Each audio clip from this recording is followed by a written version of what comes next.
Good morning everyone. तर इकडे आता आहोंच्या टिफिनला वाल करणार होते.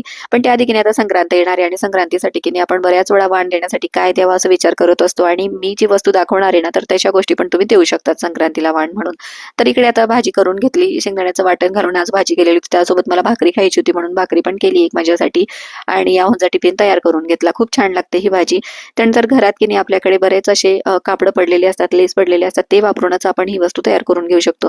तर ह्या शेपमध्ये कापून घेतला एक रेड कलरचं कापड, आतमध्ये अस्तर आणि त्यानंतर हे येलो कलरचं कापड वरून लावलं, लेस लावलं आणि हे लेसचे जे तुकडे उरलेत ना त्यापासून असा स्वस्तिक तयार करून घेतला.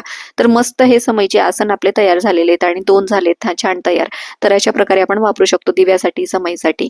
नक्की ट्राय करा, आवडेल तुम्हाला. संध्याकाळच्या जेवणात की नाही अंडा करी करायची होती. मग इकडे अंडे उकडायला घातले. त्यानंतर कांदा खोबऱ्याचं वाटण तयार केलं आणि मस्त अशी अंडा करी तयार करून घेतली. तर काही जास्त नव्हतं, भात करायचं होतं त्यासोबत आणि भाकरी किंवा चपाती चालणार होती आहोंना. तर मस्त संध्याकाळचा स्वयंपाक करून घेतला आणि चला आता आम्ही पण इकडे आता जेवण करून घेतो. आणि असं काही आजचा दिवस गेलेला आहे. तुम्हाला ब्लॉग कसा वाटला नक्की कमेंट्समध्ये सांगा. व्हिडिओ पुढच्या व्हिडिओ तोपर्यंत बाय.